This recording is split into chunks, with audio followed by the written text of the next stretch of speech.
Sin temor a equivocarme, puedo decir que la bandera de los Estados Unidos es una de las banderas más famosas del mundo. Probablemente la bandera más famosa del mundo. Y más allá de esas estrellas que se colocan sobre el fondo azul y que casi todo el mundo sabe que simbolizan el número de estados de la Unión, las 13 barras alternadas en blanco y rojo simbolizan las 13 colonias originales que conformaron lo que hoy en día se llama Estados Unidos. ¿Cómo se formaron esas 13 colonias? ¿Cuál es el contexto histórico de la formación de cada una de ellas? Esas preguntas van a ser respondidas hoy en este episodio.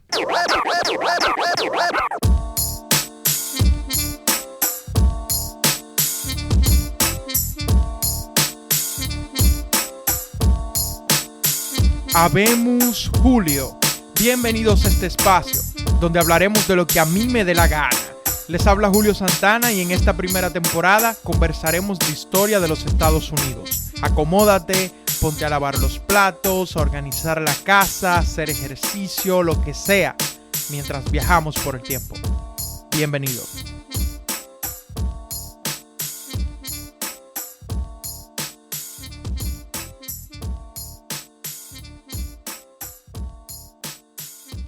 Si prestaron atención al episodio anterior y no se pusieron a ver el Instagram, se van a dar cuenta de que a este punto de la historia, en el siglo XVII, ya había 3 focos de colonias en los Estados Unidos o en lo que se fuera a convertir en los Estados Unidos. Por una parte teníamos el foco de colonias que se forma a través del viaje de los peregrinos y del resto de los puritanos hacia lo que hoy en día es Massachusetts. Por otro lado tenemos las colonias de Chesapeake, o las que se formaron primeramente en Virginia y gracias a la Virginia Company of London. Había un tercer foco colonial, del cual no traté profundamente en el episodio anterior, que era New Netherland, donde yo había dicho, eso sí lo había dicho en el episodio anterior, que los holandeses llegaron a colonizar en Norteamérica, en esa parte que estaba entre Chesapeake, Virginia, ¿no?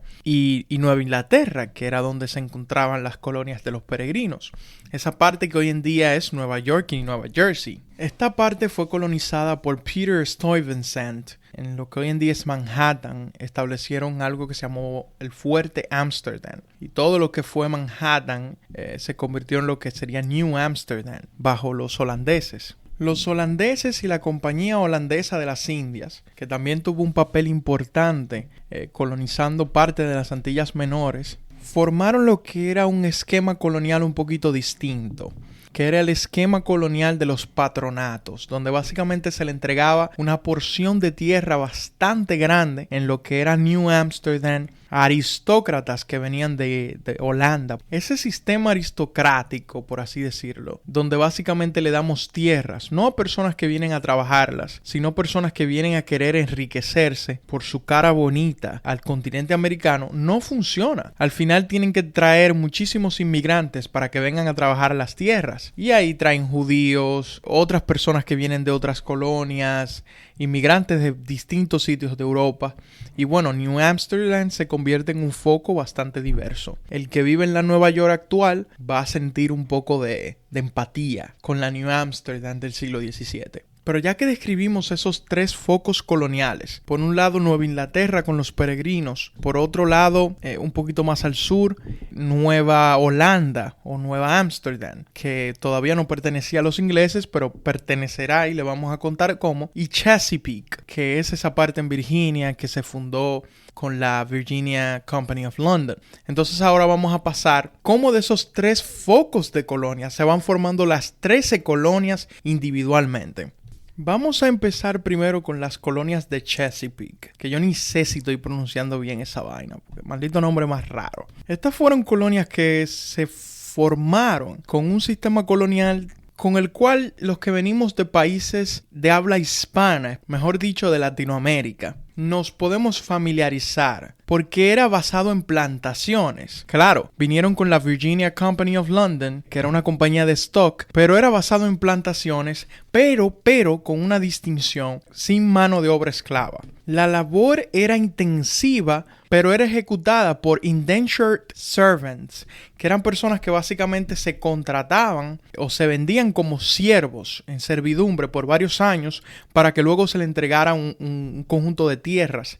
Y bueno, con la esperanza de ya tener su propia parcela y formar sus propias riquezas. Al principio era muy fácil venir con la Virginia Company of London, pero rápidamente las personas que querían venir tuvieron que comenzar a financiar sus propios viajes, porque la cosa no estaba tan buena. Ellos pensaron que iban a encontrar oro y rápidamente se dieron cuenta que lo que había que hacer en este lugar era plantar, o sea, crear plantaciones. Las cosas no fueron tan fácil como se le dio a los españoles. Entonces se convirtieron en colonias de labor intensiva, principalmente. Y bueno, ya tenían el know-how y el comercio con las Antillas Menores que los ingleses también habían colonizado. Entonces, estas colonias de Chesapeake en Virginia tenían una relación muy, pero muy cercana con las colonias en las Antillas Menores, comerciaban con ellas, importaban personas que conocían más cómo se plantaba el tabaco y otras cosechas, y bueno, tenían esa relación cercana con las Antillas.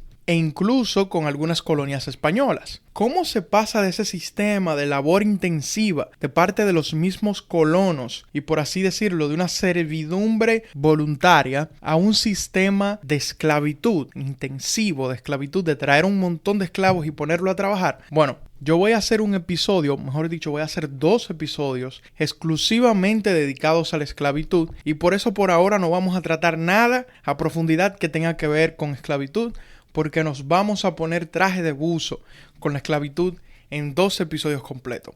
Así que por ahora, déjenme eso por ahí. Así se formó esa primera colonia de Virginia en Chesapeake, donde también, de paso, es importante mencionar que al principio hubo muchísimas luchas de poder. Vuelvo y repito, quienes estamos familiarizados con este modelo de colonias, tipos que querían básicamente apoderarse de todo el territorio y fungir como gobernadores o como dictadores de facto del territorio. Esas luchas de poder podríamos mencionarlas si estuviéramos detallando una historia política de los Estados Unidos, pero esto no lo es. Así que, ¡googleenlo! La segunda colonia de Chesapeake era Maryland, que hoy en día es un estado. Maryland, bueno, no sé quién no fue a la clase de inglés que no puede saber esto, pero Maryland significa la tierra de María. El rey Charles I le dio un fuero colonial a la familia Calvert en el 1634, y la familia Calvert lo que hizo rápidamente fue convertir ese fuero colonial, esa colonia, ¿no?, en un refugio para católicos que huían de las guerras que estaban sucediendo en Europa, esas guerras religiosas que yo había mencionado en el episodio anterior brevemente. Así, mientras la colonia de Virginia y las colonias en Nueva Inglaterra, que vamos a mencionar en un ratito, eran eminentemente protestantes, Maryland era una colonia para católicos. Moviéndonos ya de Chesapeake más hacia el norte. Venimos ahorita con las colonias del medio ahí, New Jersey, Nueva York, pero ahora vámonos para el norte,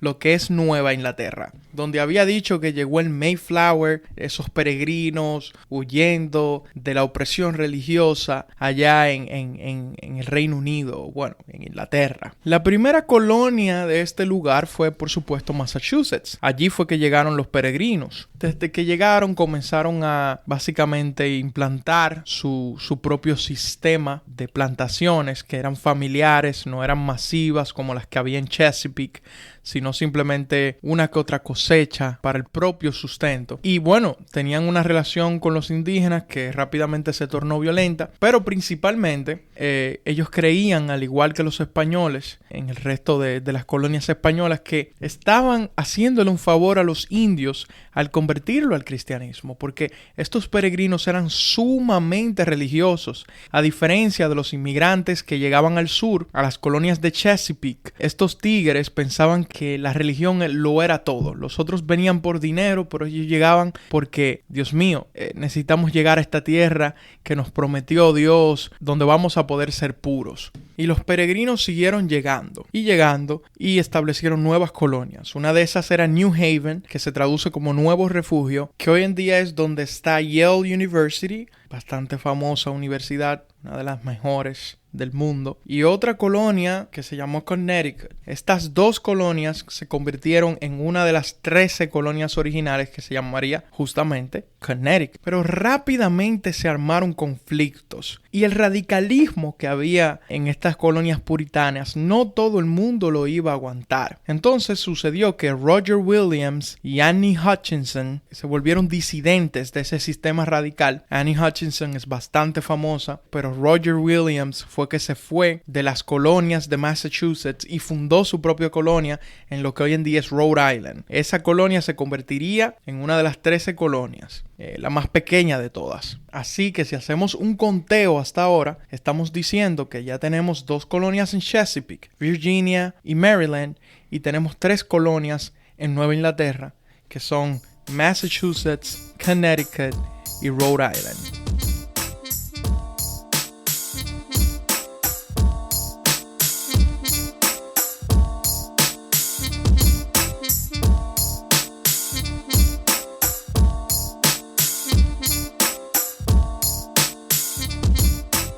Mientras estas colonias se formaban en Inglaterra y bueno, en toda Gran Bretaña, estaban ocurriendo problemas domésticos que desencadenarían las guerras de los 3 reinos. La más famosa siendo la Guerra Civil Inglesa. La Guerra Civil Inglesa pondría a los parlamentarios a pelearse a muerte con los royalistas o los realistas o los monarquistas, como quieran decirle, para ponérselo easy y digerible. Los tigres que estaban con el poder no monárquico y los tigres que estaban apoyando al rey. Esa guerra civil que ocurriría por los 1640 y terminaría en los 1650, terminó con la ejecución del rey del que venimos hablando por buen rato, que era Charles I, ese mismo que le dio el fuero a la familia Calvert en Maryland, ese mismo que se involucró en los asuntos coloniales tempranos. Ese mismo fue ejecutado. Su hijo Charles II tendría que pasar al exilio. Oigan bien, al exilio. Que by the way, yo sé que no se dice dos, sino segundo. No se dice two, sino second. Pero déjenme tranquilo, que así que yo lo digo, coño. Y la política local entonces sería manejada por los parlamentarios, bajo el tirano, bajo el dictador, bajo el héroe, como ustedes quieran llamarlo. Cuando ustedes lean su historia, ustedes formulan su propia perspectiva, si fue héroe o villano. Oliver Cromwell. Cromwell dominaría la política por los siguientes, digamos, casi 10 años,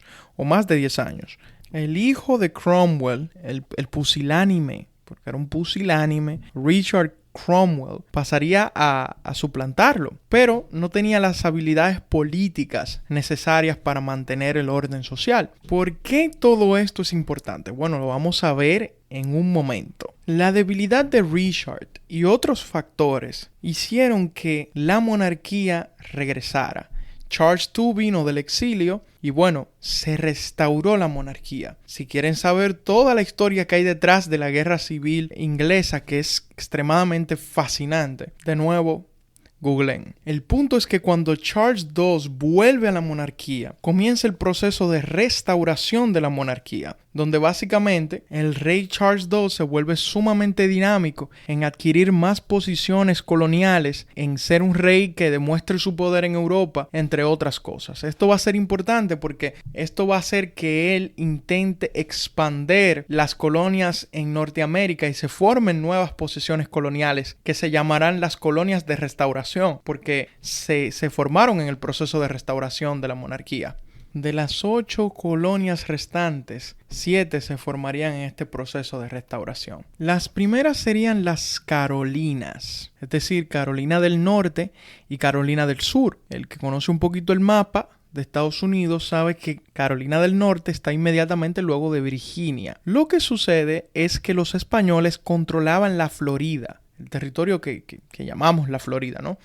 O que pasaría a ser el estado de la Florida. Y bueno, Charles II, que anda con este momentum, que se quiere comer el mundo, dice, bueno, ese territorio tan grande entre Virginia y la Florida, ¿por qué no lo llenamos de gente? Y bueno, a llenarlo de gente se ha dicho. Principalmente se arman colonias ahí en las Carolinas con pobladores de las Antillas Menores que vienen por la oportunidad. Y bueno, son principalmente colonias plantistas que se separan de manera pacífica al principio del siglo XVIII por, digamos que, diferencias políticas entre los pobladores del norte y del sur de esa gran colonia que se llamó Carolina en honor a Charles I, pero también en honor a Charles II. Carolina del Sur se especializó en cultivar índigo y otras plantas, otros cultivos también que se pueden considerar cash crops, como es el arroz, mientras que Carolina del Norte se especializó más en la construcción de barcos y también plantaciones como el tabaco.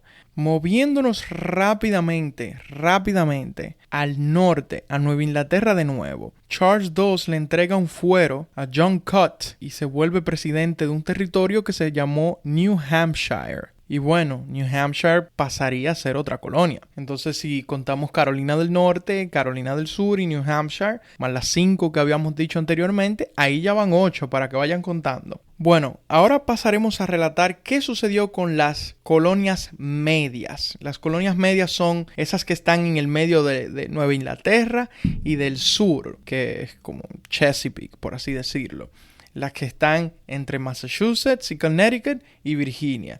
Y esas son, por supuesto, Nueva York, Nueva Jersey, etc. ¿Cómo se forman esas colonias? Charles II estaba dispuesto a todo y entonces le quiere arrebatar el territorio a los holandeses en el contexto de la Segunda Guerra Anglo-Holandesa, aproximadamente en el 1664. Los holandeses no pudieron contra los ingleses y bueno, Charles II les arrebata el territorio. Ese territorio Charles II se lo da al duque de York, que era su hermano y que más adelante se iba a convertir en rey. Y debido a esto, Nueva Holanda se convierte en Nueva York. Y bueno, pues en el contexto de más guerras, con la Tercera Guerra Anglo-Holandesa, una década después, los holandeses vuelven a capturar el área, pero bueno, los ingleses vuelven y se la arrebatan. Más allá de Nueva Holanda estaba Nueva Suecia, que era de esos intentos que tuvieron los suecos de colonizar América, pero llegaron muy tarde al juego, así que tenían un pedacito. Esa parte también Charles II se la arrebata a Suecia y se las da a su amigo Sir George Carteret y a Lord Berkeley Stratton, quienes la convierten en la colonia de Nueva Jersey. Las colonias de Nueva York y Nueva Jersey son bastante portuarias, se van a basar mucho en los ríos, pero también en la caza de animales para pieles, especialmente castores, y un poco en la agricultura, por lo menos en su etapa temprana. Luego van a seguir evolucionando. Si van contando, van 10. William Penn padre es un tigre ahí que capturó Jamaica de los españoles en el año 1655 y que la corona le debía bastante. No solamente le debía ese acto militar, sino también le debía dinero. Como pago a todo eso que le debía, el rey Charles II le dijo a su hijo, William Penn, hijo, mira, te voy a dar un vasto territorio en las Américas. Ese territorio que se comprende ahí entre Nueva Jersey y Virginia, un poco hacia el oeste también. Eso ahí va a ser tuyo. Por eso ese territorio se va a llamar Pennsylvania, por William Penn.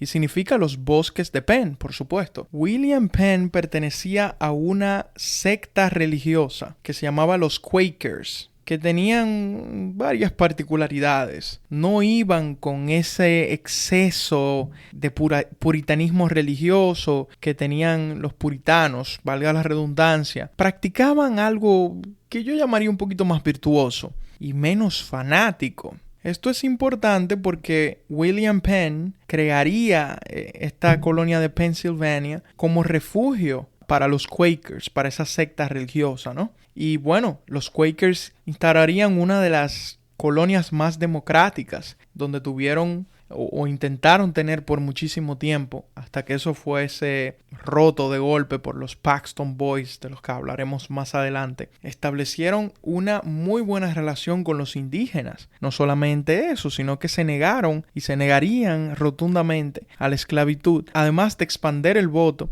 y de dar provisiones democráticas primero que todas las otras colonias. Todo eso era por ese tejido cultural Quaker que tenía Pensilvania. Como dato curioso, el gordito bonachón que aparece en la avena Quaker, que en Latinoamérica le decimos de cariño la avena Quaker, ese gordito bonachón, ese es William Penn. Ese logo está basado en William Penn y por eso se llama, avena Quaker. Filadelfia, que es la capital de Pensilvania, de esa colonia que se formó ahí Quaker, se convertiría en una ciudad portuaria importantísima. Y su economía se basaría principalmente en eso, en el comercio desde el principio, ¿no? Al igual que New Jersey y Nueva York, dependerían bastante de los ríos. El territorio inmediatamente después de Pensilvania, un pequeñito territorio entre New Jersey, Pensilvania y Virginia, pasaría a manos también de William Penn, pero lograría su independencia de Pensilvania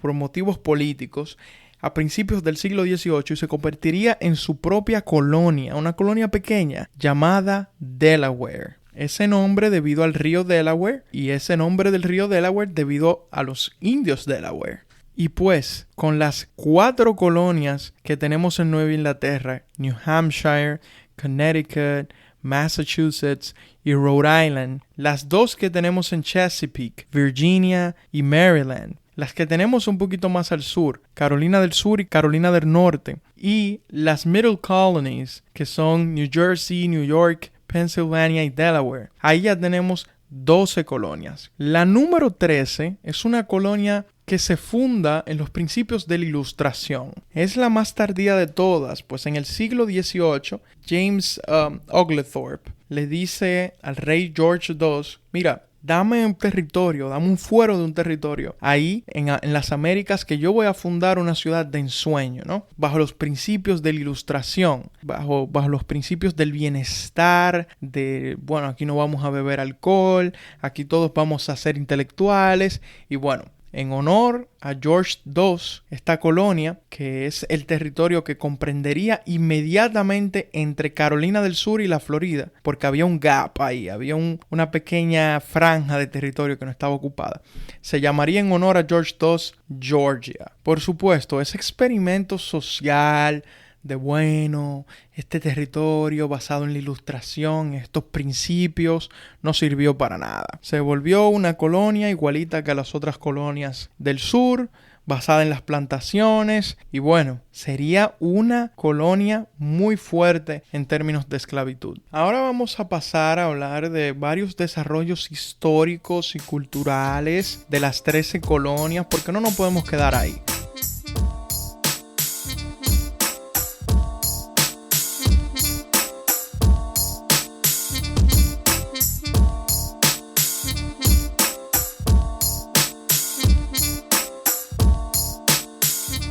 Por ejemplo, tenemos que mencionar cuál era la relación de los colonos y de estas colonias con los indígenas. Y no era muy buena. Por ejemplo, ustedes que estuvieron prestando suma atención en el episodio 1, van a saber que cuando llegaron a Virginia, entonces se encontraron con los Powhatan, ¿cierto? De ahí es que viene la famosa Pocahontas, por esas guerras anglo-powhatanas. Y Pocahontas no fue sino simplemente un elemento de propaganda de parte de los ingleses, porque se enamoró de un hombre inglés y se occidentalizó. Era un término de propaganda, como quien dice, estos salvajes los podemos occidentalizar y cristianizar. Ayúdennos a hacer eso. Esa relación que tenían los virginianos con los indios de alrededor no era muy buena, porque como había dicho, esta colonia tenía unos salvajes en términos económicos que querían hacer dinero, y a eso fue que vinieron a las colonias, y al diablo los indígenas, decían ellos. Los puritanos quisieron venir con su cuento de que vamos a cristianizarlos y todo lo demás, pero ellos querían territorio, querían expandirse y arrinconaron a los indígenas, y eso respondió o ellos respondieron con hostilidades y se armaron muchos conflictos armados. Uno de ellos fue la guerra del King Philip o la guerra del Rey Philip. Rey Philip era un indígena que adoptó ese nombre le dio pues esa vaina. Allí en ese conflicto armado murieron más de 3,000 personas. Ese fue a una escala importante, así que siempre lo verán en los libros de historia. Por otra parte, en lo que es Nueva York, si prestaron atención también al episodio 1, ahí estaban los iroquíes, los iroquois. Yo sé que el vocablo en español es iroqués, pero es que no me suena bien. Partiendo de la raíz inglesa de la palabra, no me cabe en la cabeza iroqués, y por eso que digo iroquíes, iroquois, como se diga. De los que yo decía que tenían una confederación, que era un sistema político un poquito más avanzado. Como ellos eran una fuerza política desde los tiempos de Nueva Holanda y de Nueva Ámsterdam, antes de que fuera Nueva York, se pactó políticamente con ellos. Y esa política se continuó bajo los ingleses. Pero, los conflictos iban a ser inminentes, especialmente en el siglo XVIII. Pero eso lo vamos a mencionar ya en el próximo episodio, porque creo que eso tiene una mención un poquito más importante, porque se da en el contexto de la Guerra de los 7 años. Otro conflicto que se dio en Nueva Inglaterra fue la guerra Pequot, que era simplemente una tribu que, no se llevaba bien con los colonos ingleses de Nueva Inglaterra y se la fueron a lo plomazo. Importante mencionar la guerra Pequot porque ocurrió antes que la guerra de King Philip, que fue a mayor escala, pero esta ocurrió unos 40 años antes, en los 1630, ya al final de los 1630. Y los puritanos, tan puritanos que eran, masacraron a los indígenas. Y los indígenas por supuesto no se dejaban y masacraron también a parte de los puritanos, pero los indígenas los vendieron como esclavos para las Antillas Menores. Y eso es importante mencionarlo, ¿no? Porque las Antillas Menores tenían un lugar en la economía de las 13 colonias norteamericanas. Ya en el siglo XVIII, ya cuando se establecen las Carolinas y hasta se dividen, tienen un conflicto a gran escala con unos indígenas que se llamaría la Guerra Yamasee. Interesante parte de esta guerra que los indígenas yamasíes o yamasees pelean junto a otros indígenas como los Cherokee, que los mencionamos en el primer episodio, y luego los Cherokee se pasan al lado de los colonos ingleses, porque había intereses de parte de los indígenas y se peleaban entre ellos, y esto por supuesto era políticamente provechoso para los ingleses, quienes no escatimaban esfuerzos para explotar eso. Y esa estrategia casi siempre funcionaba. Lo que no sabían los indígenas, sin embargo, es que a pesar de que ellos estaban divididos, los ingleses no lo estaban tanto. Y esas divisiones a lo largo le iban a jugar muy, muy, muy mal. Es importante mencionar, ya saliendo un poco de los indígenas, un conflicto religioso que se dio, por ejemplo, en Chesapeake. En el contexto de la Guerra Civil Inglesa, por supuesto, los conflictos domésticos iban a salpicar a las colonias. Los protestantes, un pequeño refugio protestante que vivía en Maryland, que yo les había dicho que era un refugio o una colonia completamente de católicos, atacaron a los católicos. Y de ahí en adelante, ya a partir de la Guerra Civil Inglesa, ya Maryland iba a pasar de ser una colonia católica a ser más bien una colonia protestante, porque ya no iba a ser ese refugio de católicos que tenía como propósito al principio. Y por supuesto hay que mencionar el efecto que tuvo la llegada de los ingleses al medio ambiente, las especies animales, que por ejemplo los castores estuvieron a punto de extinguirse. Y podemos decir que son los europeos y sus medios de producción, la forma en que estructuran su economía, que hicieron que se destruyera todo, pero había participación activa de los indígenas, quienes se insertaron en esa forma de producción de manera rápida, por así decirlo. Y se insertaron en esa forma de producción porque a través de la misma podían conseguir bienes que antes no tenían acceso. Por ejemplo, podían conseguir armas de fuego para subyugar a otras tribus enemigas, podían conseguir ropa, podían conseguir uno que otro artefacto que no estaba disponible, herramientas, etc. Entonces el acceso a eso hacía que si ellos tenían que matar 40 castores y llevárselo a los europeos, para ellos entonces poder conseguir esos bienes, simplemente lo hacían y entonces contribuían a destruir el medio ambiente a su alrededor. Entonces a través de ahí se pueden hacer interpretaciones y decir los indígenas son cómplices, es decir, el problema es la lógica mercantil, el capitalismo, o decir, bueno, es que la ideología europea de dominar la naturaleza era dominante y subyugó la cosmovisión indígena de proteger la naturaleza.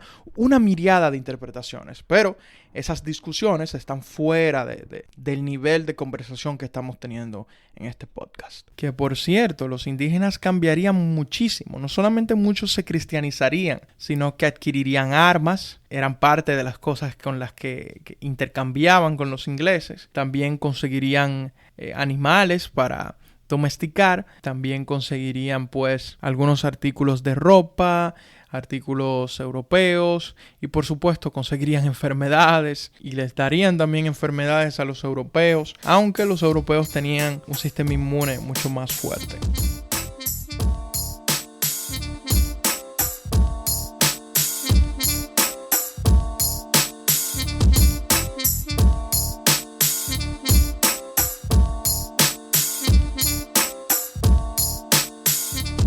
Ya nosotros vemos que se van perfilando las diferencias entre las colonias del sur y del norte y también de las colonias del medio. Por ejemplo, vamos a tener que en el sur vamos a tener un sistema de agricultura intensivo, mientras que en Nueva Inglaterra tenemos un sistema agricultor más hogareño, basado en lo que tenemos aquí en el patio de la casa. En Nueva Inglaterra vamos a tener un sistema familiar, una unidad familiar muy, muy fuerte. Los divorcios ni siquiera se van a permitir. Mientras que en el sur, y escuchen esto muy bien, los divorcios sí se van a permitir. Y debido a que no se tiene tanto énfasis en una familia patriarcal, en una familia nuclear, porque en el sur los que están es en dinero, las mujeres van a ser capaces de obtener propiedades y grandes propiedades, cosa que no va a pasar en la Nueva Inglaterra, porque ahí lo que están pensando es en que el hombre y que la Biblia dice y que María estaba lavando y se le acabó el jabón. Mientras en Nueva Inglaterra van a promover la frugalidad, van a promover los valores y que, la vanidad es mala. En el sur se va a hacer una cultura de consumo bien fuerte y se va a formar lo que se llama el gentry, donde básicamente nosotros tenemos que mostrar nuestra superioridad, porque nosotros vinimos aquí, vuelvo y repito, a hacernos ricos y tenemos que mostrar esa superioridad económica. Como dirían en mi país, República Dominicana, lo nuevo rico haciendo bulto. ¿Qué quiere decir estas personas que adquieren poder económico y que básicamente se vuelven bastante fanfarrones? En Nueva Inglaterra, este fanatismo religioso iba a llevar incluso a una casa de brujas bastante famosa, que es la casa de brujas de Salem, pero también va a llevar a la creación de universidades como Harvard College, como Yale College, todas en el siglo XVII, para enseñar a los muchachos, educarlos en cultura, incluyendo por supuesto cultura religiosa. Nueva York y Nueva Jersey y Pennsylvania y Delaware serían middle colonies o colonias medias en todo el sentido de la palabra. En todo el sentido de la palabra. Tenían, en vez de grandes parcelas de tierras como en el sur, o pequeñitas parcelas de tierras en el patio de tu casa como en Nueva Inglaterra, las middle colonies iban a tener tamaños medios de parcelas de tierra para cultivar, y se iba a seguir ese sistema aristocrático de patronato en Nueva York, pero en Pennsylvania con los Quakers eso no iba a suceder, y por supuesto en Nueva Jersey tampoco, debido a que desde siempre, desde que era Nueva Ámsterdam, Nueva York fue un centro para la inmigración, sería la más diversa de todas. Pero también Pennsylvania, Filadelfia, específicamente, sería una ciudad bastante diversa porque, los Quakers y sus principios hacían que fuera bastante tolerante a los inmigrantes. Nueva Jersey también sería una ciudad diversa, porque estaba entre estas dos colonias diversas y se basarían principalmente en un modo de vida que combinaría el comercio con las plantaciones y la caza para las pieles. Pero ni tanto ni tampoco, también sucederían algunos cambios. No nos vamos a poner así. En el siglo XVII y en el siglo XVIII, por ejemplo, ocurriría un nuevo desarrollo religioso en Nueva Inglaterra que se llamaría el Gran Despertar. Antes del Gran Despertar, del Great Awakening, como se le dice en inglés, las denominaciones protestantes predicaban con mucha sobriedad. Pero en el Gran Despertar viene el nuevo evangelio, esos que nosotros conocemos como evangélicos, que son denominaciones cristianas que muestran mucho sus emociones. Alábalo. Aleluya. Bueno, no debí decir eso.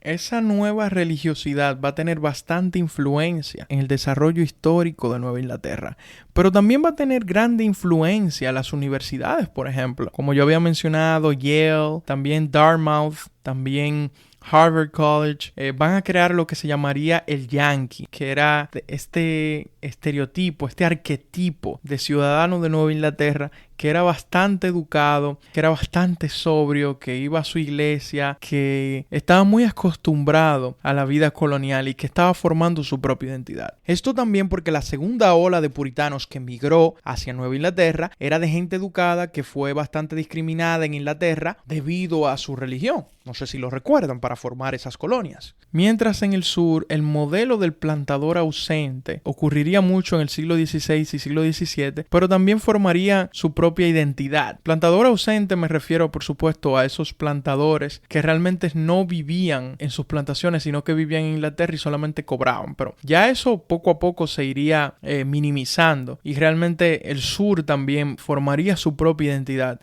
en base a esto del gentry, en base a que las mujeres pueden tener propiedades, en base a una sociedad basada en el dinero y en las plantaciones. Y bueno, más adelante vamos a ver esos desarrollos culturales. La Ilustración y la Revolución Gloriosa serían dos eventos también que tendrían bastante peso en la vida colonial y bastante influencia en cómo los colonos pensaban. La Ilustración especialmente llegaría a esos colonos de las ciudades portuarias como Filadelfia y Nueva York, o de los yanquis que vivían en Nueva Inglaterra. Estas diferencias culturales que se van a ir formando se pueden ver por los conflictos que se desarrollan en el siglo XVII y XVIII en las distintas zonas de las colonias, o sea, en los distintos focos coloniales. Por ejemplo, en el sur las luchas eran principalmente luchas de poder. Que fulano quiere gobernar ahora y armó un lío antes de que se formaran las instituciones, por supuesto. Y dinámicas de rebeliones de esclavos más adelante, cuando empiezan los sistemas de la esclavitud, y ese tipo de cosas. Esos son los conflictos sociales que se dan ahí en el sur. Mientras que en Nueva York y Nueva Jersey principalmente se dan luchas de clases. Porque recuerden que todo comenzó por un sistema de patronato. Pero ese sistema de patronato que traía aristócratas para que tuvieran grandes porciones de tierras o porciones medianas de tierra, no dio la talla y tuvieron que venir inmigrantes y fluían inmigrantes. Y entonces habían contrastes económicos. Y eso iba a provocar, por supuesto, conflictos de clase. Y ese era el tipo de conflictos que se daban en the Middle Colonies. Conflictos de naturaleza principalmente económica. Y por supuesto, en Nueva Inglaterra los conflictos se daban principalmente por religión y por nuevas costumbres, ¿no? Yo no quiero que vengan estas nuevas costumbres y nosotros vamos a armar un lío por eso. Nosotros vamos a exiliar a fulano. Mira cómo Roger Williams tuvo que hacer otra colonia porque no estaba de acuerdo con el radicalismo puritano. Esa diferencia en cómo se percibían o cómo se formaban los conflictos nos da una idea de cómo iba a ser la formación histórica de estos focos coloniales. Hasta aquí el episodio de hoy. Sé que fue bastante largo, pero era necesario. En el próximo episodio vamos a ver ya cómo las colonias se hartaron del dominio inglés, porque hasta ahora vemos que tienen una boda eterna con los ingleses y bueno, la van a seguir teniendo. Se van a separar de Inglaterra casi por accidente.